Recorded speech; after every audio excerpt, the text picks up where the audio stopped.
Assalamualaikum warahmatullahi wabarakatuh. Bersama saya Ahmad Munzola. Kali ini kita akan membahas tentang desain robot 4DOF menggunakan forward kinematik dengan menentukan parameter DH untuk desainnya. Di sini pertama kali kita akan menggunakan tiga DOF terlebih dahulu, di mana servo yang digunakan adalah servo 1, 2, dan 3. Di mana servo yang keempat ini atau frame yang keempat ini tidak digunakan dengan mengasumsikan bahwa ketika capit menutup adalah panjang lengan maksimalnya. Oke. Sebelumnya kita simak ulang terlebih dahulu bahwa join pada robotik ada dua jenis, yaitu revolute join dan prismatic join. Revolute join sendiri memiliki arah putaran di mana dia menyesuaikan Z, sedangkan prismatic join Z digunakan untuk perpindahan atau translasinya. Oke. Kita sekarang akan membahas tentang desain 3 DOF robot yang akan kita ulas. Sebelumnya di sini sudah saya buat desain untuk robot di mana sudah ditentukan posisi X, Y, Z-nya. Untuk menentukan posisi X, Y, Z dari masing-masing frame ini, terlebih dahulu teman-teman harus menentukan sumbu Z-nya. Di mana saat ini kita gunakan adalah revolute join, sehingga sumbu Z-nya merupakan sumbu perputarannya. Oke. Ketika saya meletakkan motor menghadap ke atas, maka sumbu perputaran Z-nya ada di menuju ke atas. Sebelumnya kita akan membahas tentang parameter DH yang harus terpenuhi dalam mendesain.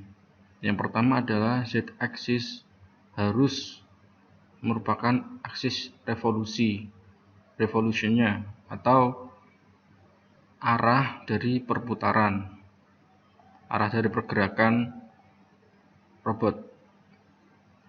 Oke, di sini kita harus menentukan terlebih dahulu.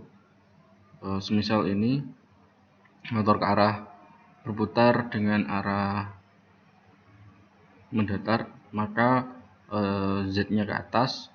Sedangkan untuk join seperti ini, Z-nya bisa keluar atau ke dalam. Untuk ini juga keluar atau ke dalam menyesuaikan desain robot yang teman-teman buat. Oke. Setelah itu kita harus menentukan parameter kedua. Dengan parameter kedua yaitu X-axis harus tegak lurus dengan Z-axis dari frame sebelumnya dan frame saat itu.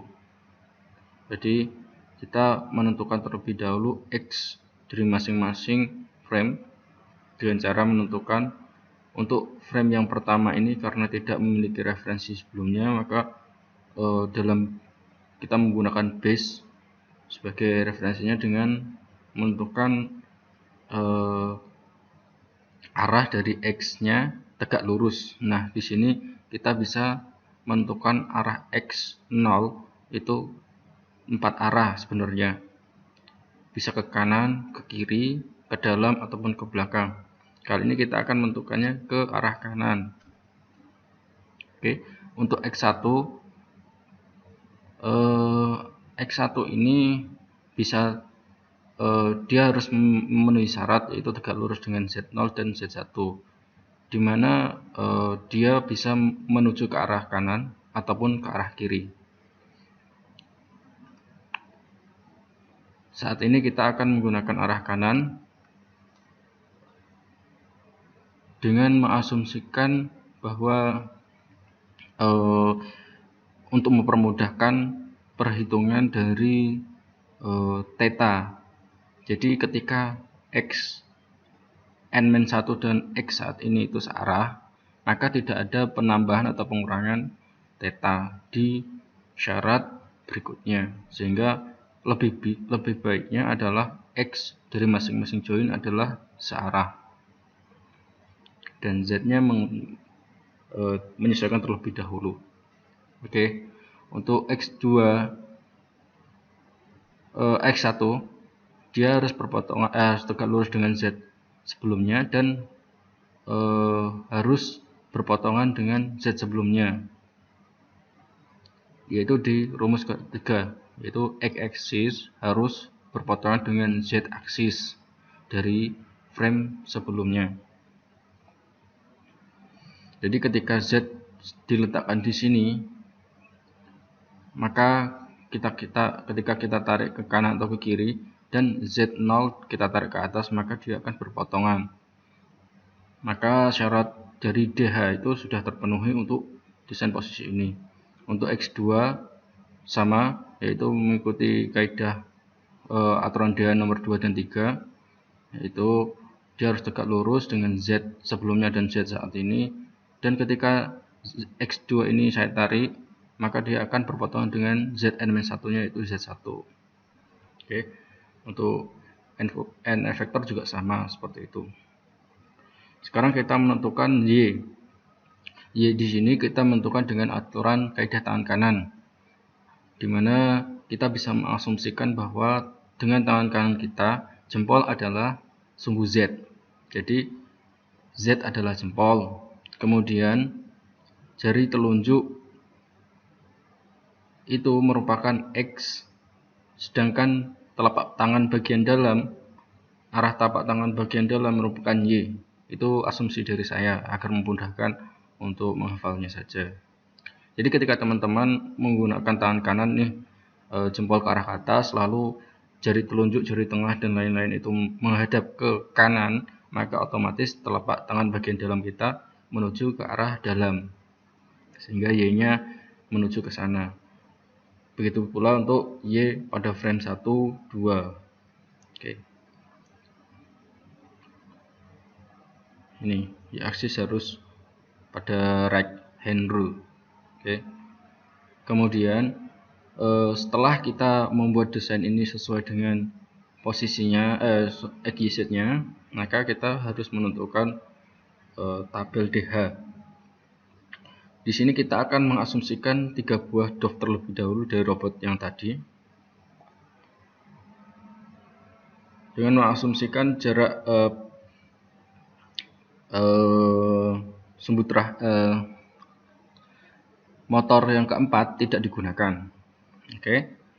Di sini kita harus menentukan beberapa poin dari tabel DH, di mana ada join offset atau D, join angle atau theta, link length atau R atau lengannya, twist angle atau alpha. Berikut adalah definisi dari masing-masing komponennya, di mana yang pertama adalah D, panjang lengan dari pusat rotasi frame N-1 terhadap frame N saat ini diukur pada sumbu Zn-1. Jadi kita pertama akan menentukan D terlebih dahulu dari masing-masing desain ini. Oke. Dari frame 0 dan frame 1 ini kita akan mengukur apakah ada D di dalam desain ini. D sendiri adalah pengukuran dari pusat frame dengan frame N-1 dengan frame N saat ini dengan melihat pada sumbu Zn-1, yaitu Z0. Jadi di sini Z0 kita tarik ke atas, apakah ada perpindahan di situ?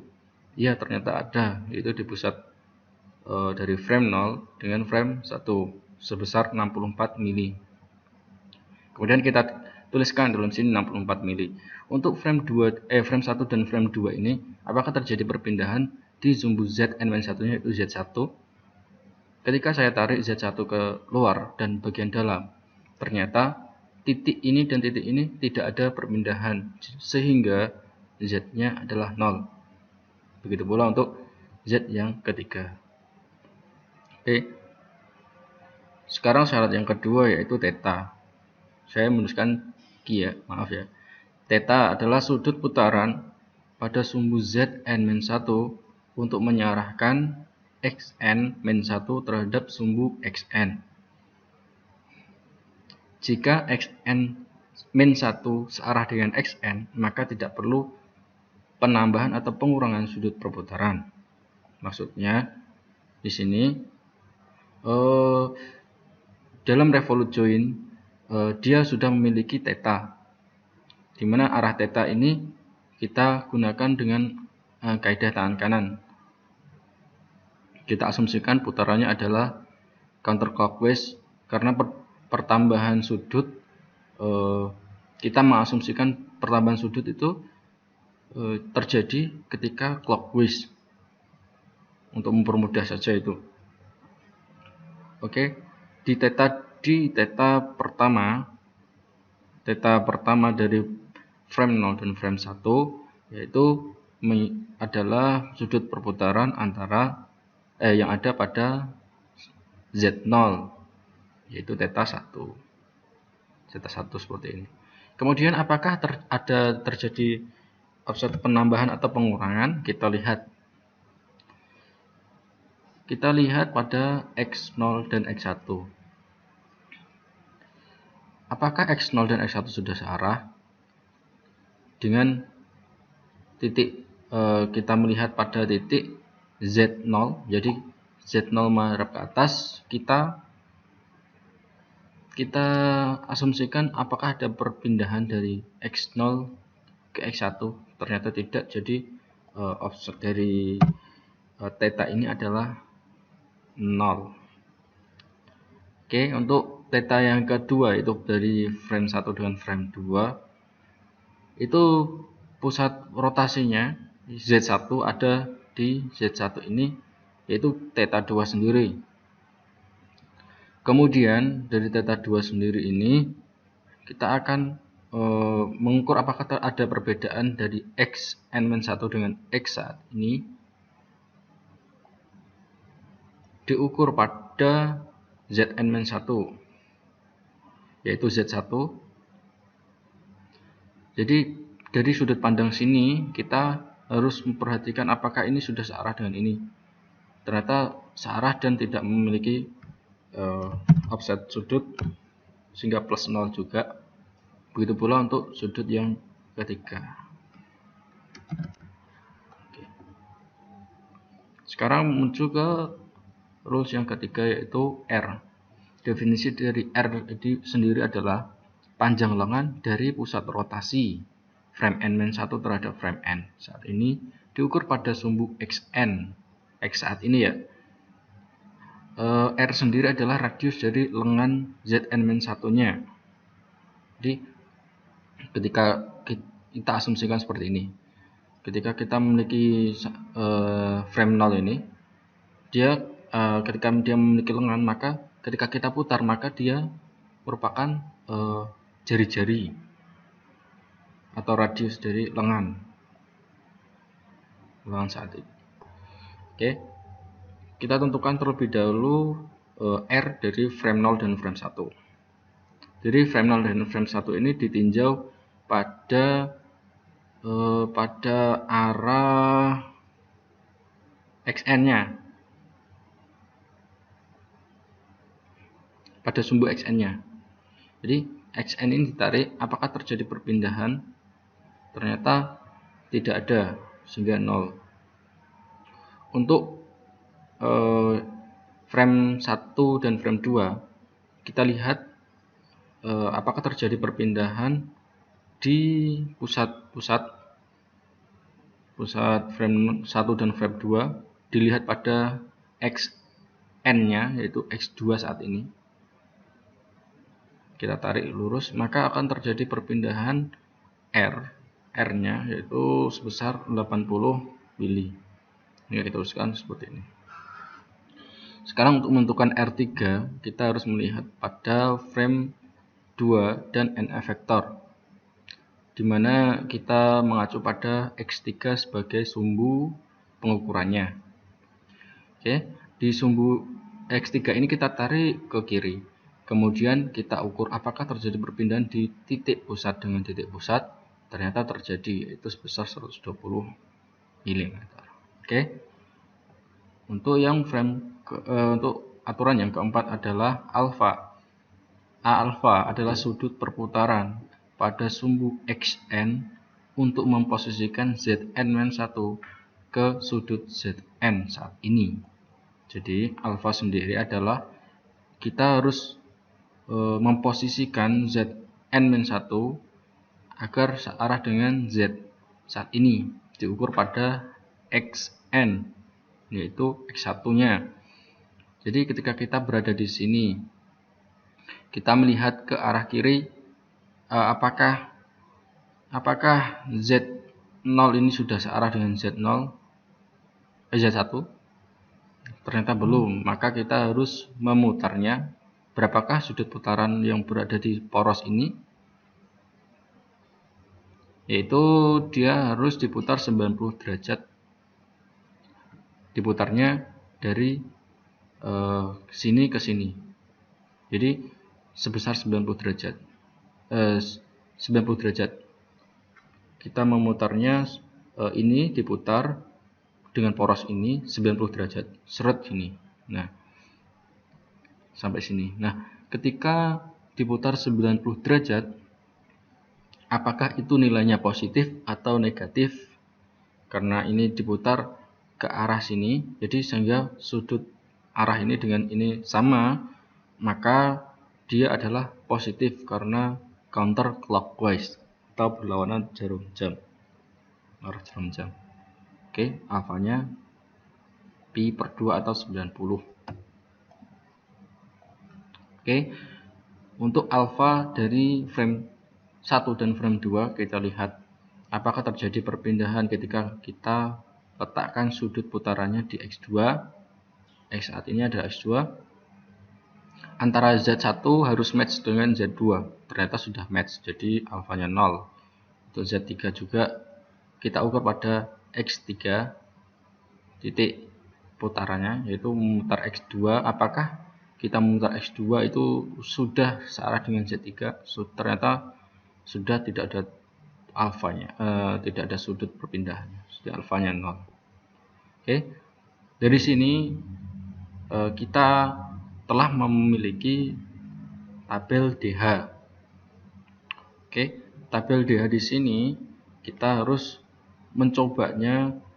Sebelumnya kita disimulasikan pada software Robo Analyzer.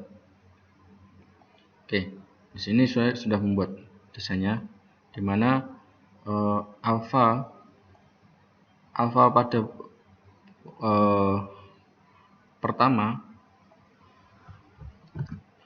pada rule pada join pertama yaitu 90, sehingga kita tulis angle-nya 90. Untuk offsetnya 64, kita tulis 64. Ini satuannya meter, kita ubah ke 0,064. Link 1 ya 0,8 dan 120 menjadi 0,12.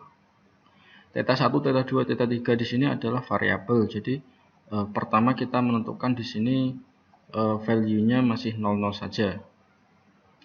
Untuk simulasinya kita akan mencoba nanti. Untuk analisanya terlebih dahulu, teman-teman bisa melihat dari fitur join, fitur visualize DH ini. Jadi kita bisa melihat apa saja join offsetnya atau D, yaitu perpindahan seperti ini. Jadi D itu terjadi di frame, perpindahan frame pada Zn-1, pada pengukuran Zn-1. Jadi ini adalah simulasinya. Oke, ini adalah D. Jadi perpindahan itu adalah terjadi di sini dan di sini sepanjang ini. Untuk bersama-sama maka kita juga bisa menentukan join angle-nya. Link twist angle seperti ini. Nah, kita harus memutar X0 searah dengan X1. Untuk bersama maka bisa dijalankan bersama-sama. Nah, seperti ini. Jadi dia akan berjalan sesuai dengan parameter yang kita masukkan. Untuk mengganti joinnya kita bisa mengganti join kedua, lalu kita klik lagi parameter yang akan kita cari. Ini adalah parameter R. R. Di sini ada perbedaan antara titik frame dengan frame dengan X saat ini sebagai acuannya. Oke. Twist angle-nya tidak ada. Oke. Oke, seperti ini jadi. Oke, untuk menganalisanya apakah sudah sama dengan arah desain dari kita buat, ternyata sudah sama, yaitu Z-nya sudah keluar semua. Untuk mengetahui join 4 apakah join 3 apakah sama, ternyata juga keluar. Oke. Jadi dari sekilas desain dari DH parameter yang kita buat telah sesuai dengan desain pada Robo Analyzer. Oke. Untuk selanjutnya kita akan membahas tentang apa saja sih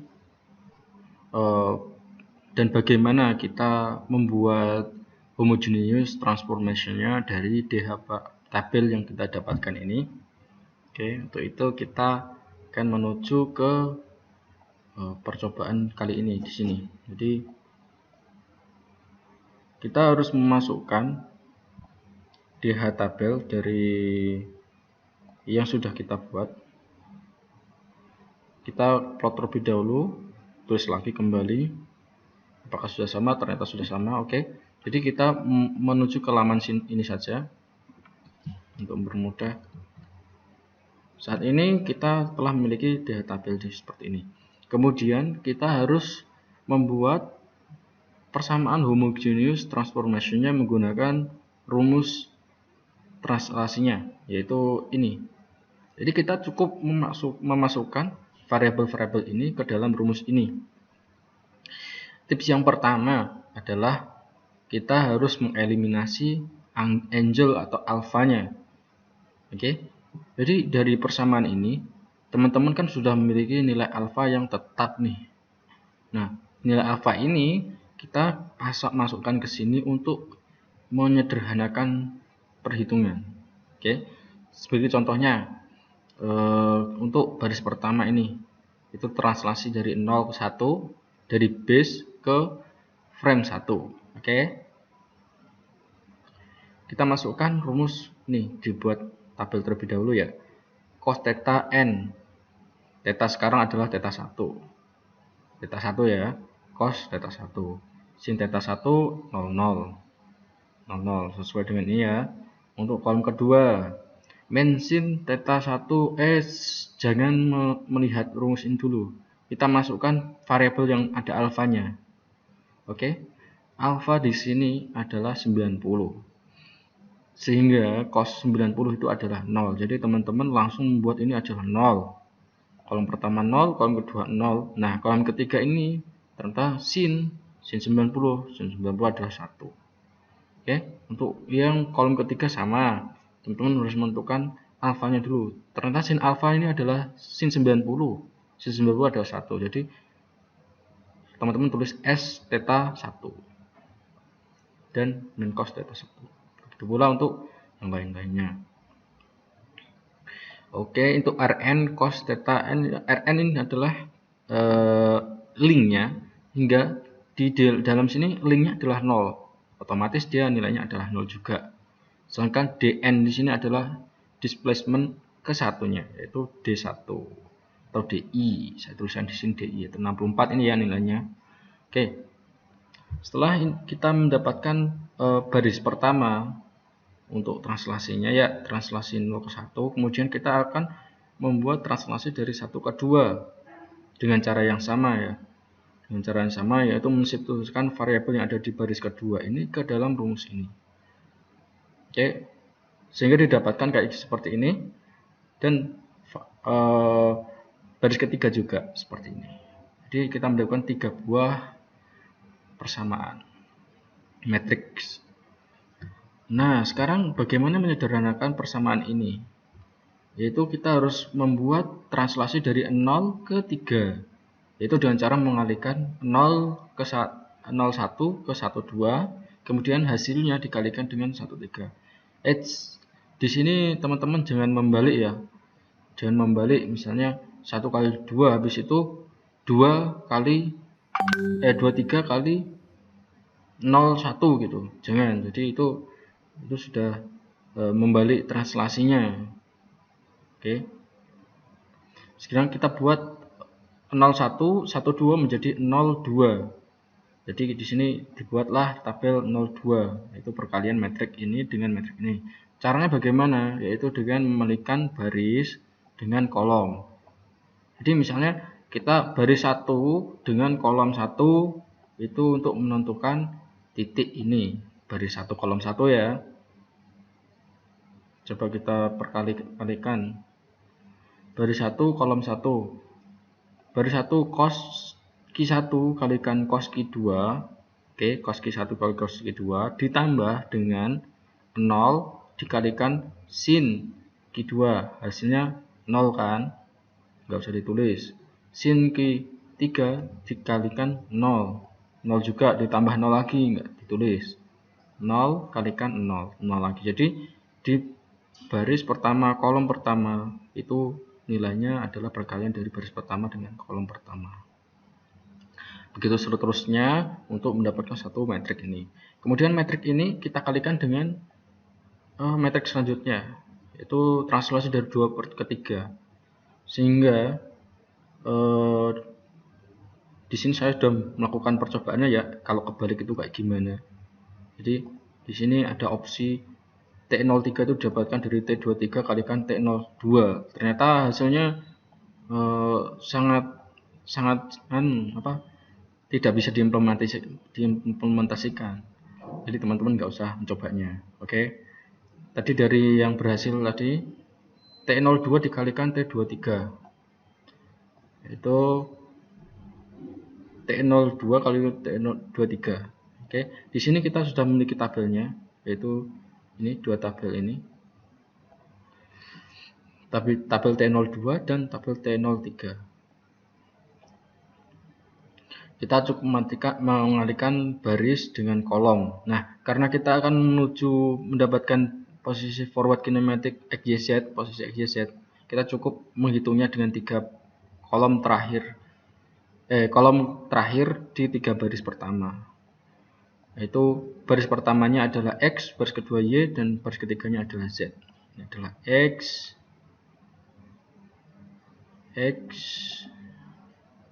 ini adalah Y, dan ini adalah Z. Oke. Dengan cara yang sama mengalihkannya, sehingga didapatkan persamaan seperti ini. Oke. Dari persamaan ini kita harus membuatnya dalam bentuk programming. Sehingga kita akan menuju ke programmingnya. Oke, di sini saya sudah membuat programnya. Program pertama, kita harus mendefinisikan lengan. Karena kita akan membuat kali ini kita akan membahas tentang 3 DOF terlebih dahulu ya. Jadi kita membuat lengannya sesuai dengan tabel DH yang ada. Yaitu lengan 164 yaitu merupakan displacement ini sebenarnya displacement 1 ya. Saya namai lengan 1 saja. Biar sama namanya lengan gitu aja. Sebenarnya ini adalah D1 atau DI tadi. Lengan 2 ini adalah 0,8 dari tabel. Di sini ya, 0,8. 0,80 mili adalah 0,08 meter. Ya, ini kita buat dalam satuan meter sedangkan lengan 3 ini. Oke. Kita definisikan posisi X, Y, Z untuk posisi akhir. Oke, kemudian ini tidak digunakan, ini digunakan untuk posisi X, Y, Z 4. Di sini saya menggunakan milis nanti untuk mencetak fungsi, mencetak variabel. Di sini ada rumus penting yaitu yang harus dibahas, yaitu ini rumus ini, dimana dia akan mengubah degree ke radian. Prinsip dasarnya adalah kenapa kita menggunakan ini? Karena di fungsi sinus Arduino sendiri dia itu menggunakan radian. Jadi teman-teman kalau mencari misalnya sin Arduino gitu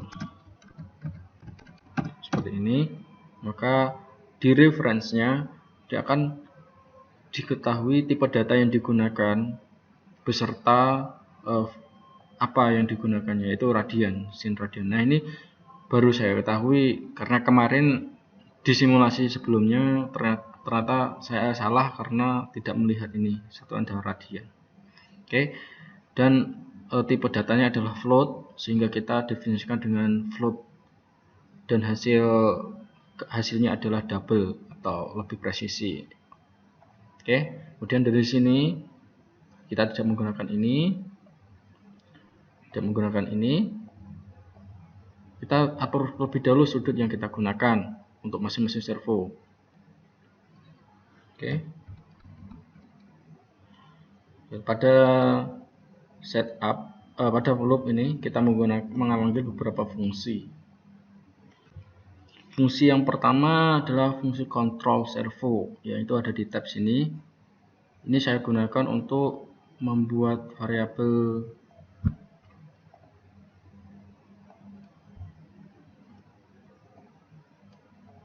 untuk mengendalikan servo, jadi secara serial nanti.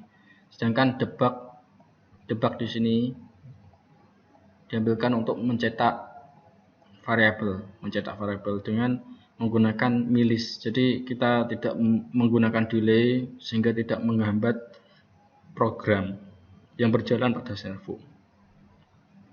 Oke, servo 123 ini 134 ini memiliki fungsi di bawah. Berikut ya fungsinya.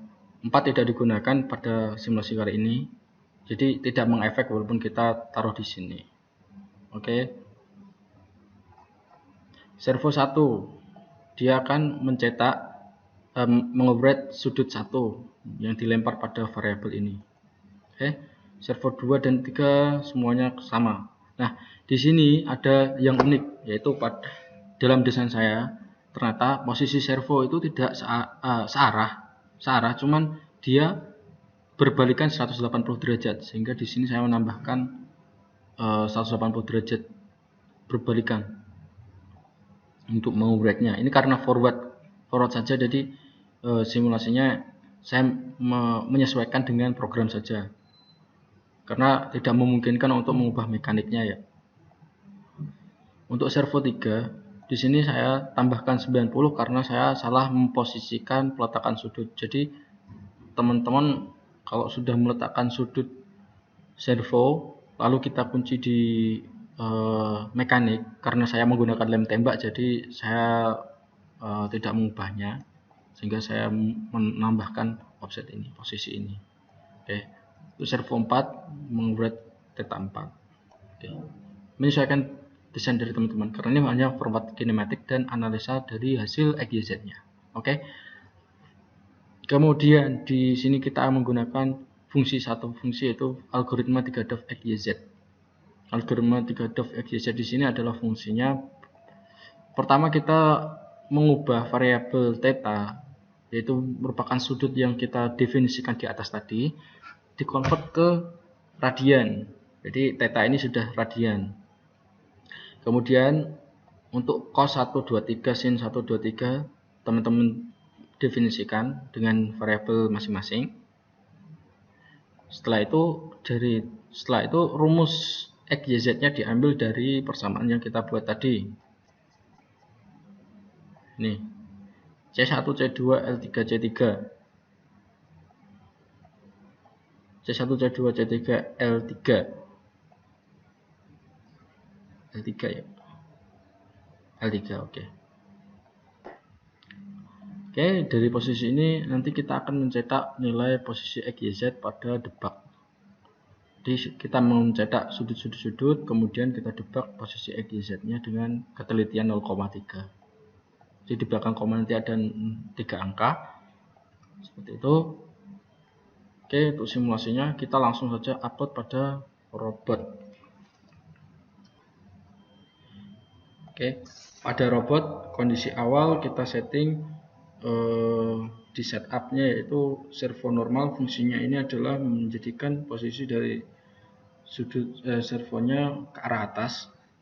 Kemudian dari serial monitor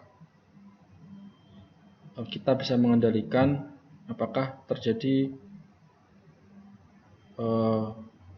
apakah nilai simulasinya sesuai dengan hasil yang didapatkan pada robot analyzer, di mana di sini adalah X-nya 0, Y-nya 0, Z-nya 0,264, di mana 26 cm, 4. Jadi 26 cm itu diukur dari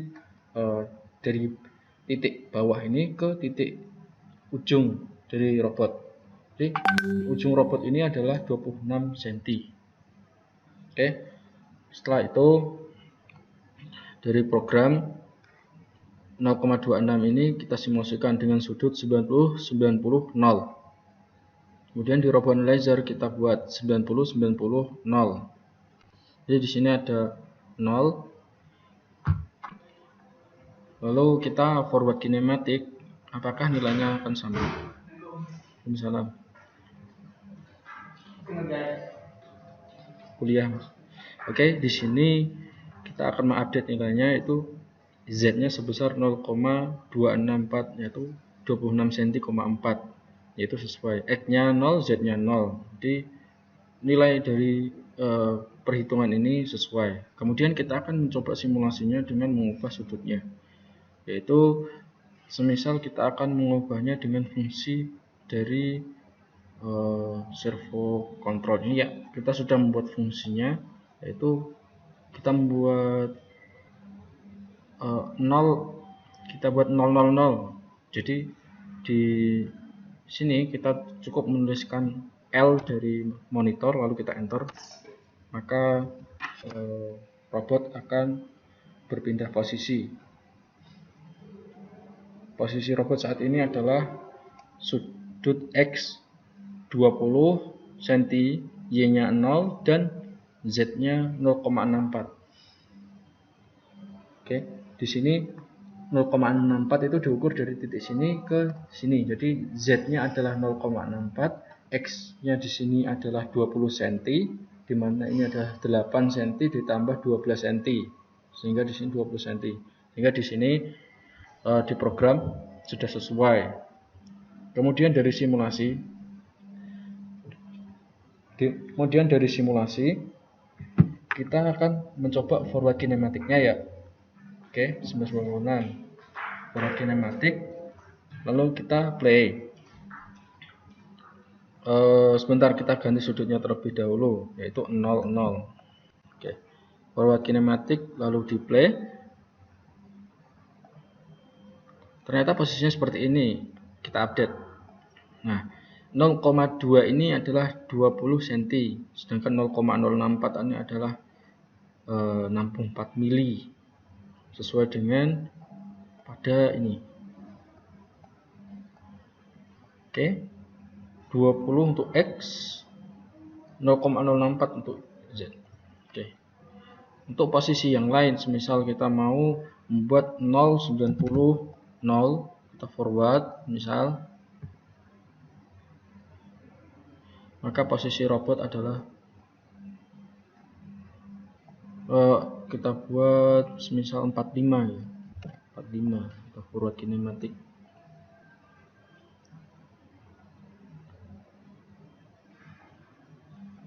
Ya, 45 juga sini. Oke, kita buat 45 90 45. Kemudian posisi servo seperti ini, apakah dari robot akan sama? Jadi 45 90 45. Jadi di sini kita cukup membuat sudut dari sudut 0 1 2 sesuai dengan pada sudut ini 45 90. Sekarang kita menuliskan key, lalu kita enter untuk menambah sudut dari sudut 1, sehingga kita masukkan key sebanyak tertentu, dan dari robot akan merespon pergerakannya. Kita atur sampai 45. Oke, satu lagi 45. Oke, key sudah 45. Kemudian kita akan mengatur nilai dari theta 2, yaitu 90, dengan mengetikkan W. Kita tulis langsung banyak agar pergerakannya juga cepat, kita enter. Oke, seperti ini. Jadi robot akan bergerak. Ini sudah 90 ya. Jika kurang maka jika tidak pas maka kita bisa menguranginya dengan S, atau menguranginya dengan S, atau menambahkannya dengan Y lagi untuk mendapatkan W lagi untuk mendapatkan posisi 90. Oke, 45 90, sudut yang ketiga adalah 45. Kita akan menambahkan R. Oke, apakah sudah 45? Oke, ternyata sudah 45. Sudutnya dari robot adalah seperti ini, dan dari desain seperti ini. Oke, jadi sama. Jadi simulasi yang ini sama dengan posisi robot saat ini. Forward kinematik yang didapatkan akan kita update, yaitu min 0,06, min 0,06, min 0,06, min 0,06, Z-nya adalah 0,229, 0,228853. Oh, ini lebih presisi. Oke. Mungkin itu satu presentasi 3 DOF dari robot ini. Untuk berikutnya kita akan mencoba 4 DOF. Oke, terima kasih telah menonton video ini. Semoga teman-teman bisa menerapkannya pada robot masing-masing. Assalamualaikum warahmatullahi wabarakatuh.